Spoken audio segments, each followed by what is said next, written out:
日前，一名8岁的美籍华裔女孩在丰台区大溪地小区附近被绑架，最终经过刑侦总队、12总队和丰台分局的密切配合，仅用16小时便成功抓获了方银贵、刘金、汪凯3名犯罪嫌疑人。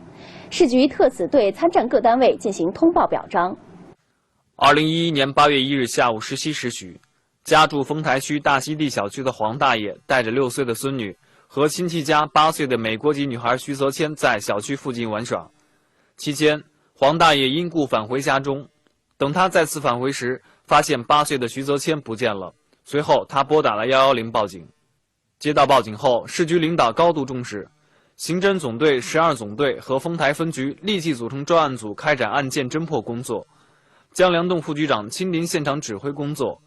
专案组一方面根据现场情况向被绑架女孩的父母征询线索，试图确定可疑人员；另一方面，民警调取小区周边监控探头录像，寻找犯罪嫌疑人和嫌疑车辆的踪影。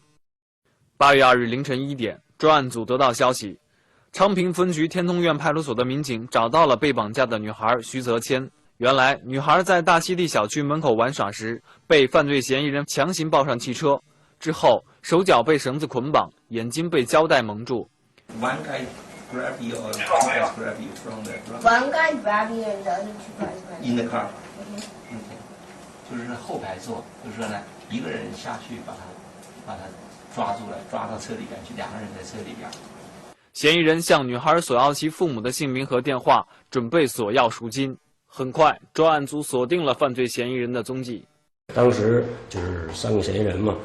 在车上跟他要他父母的联系方式，因为小女孩刚来北京，家里的电话她不知道，所以呢，当时呢，她就只记着她母亲在美国的电话。嫌疑人到了给天通苑这位置以后呢，其中这个范英贵就开着车到路边的一个那个黄帽子那个公用电话，去打电话。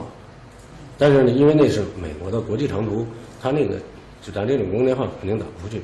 他打了几次以后，就是没打通，这么着回去呢，就把这小女孩就给放了。女孩被犯罪嫌疑人丢弃在昌平区天通苑小区清河北岸的路边后，被一名过路人发现并报警，女孩最终成功获救。在女孩获救之后，专案组继续查找3名犯罪嫌疑人的下落。8月2日下午，专案组根据12总队提供的3名犯罪嫌疑人的有关线索，分别在丰台区长新店、右安门和大兴区西红门将犯罪嫌疑人方银贵、汪凯、刘金抓获。目前，3人因涉嫌绑架罪已被丰台分局刑事拘留。通报表彰。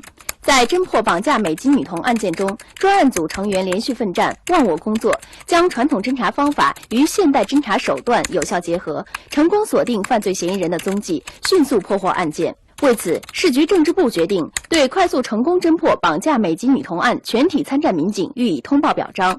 2011年8月16日。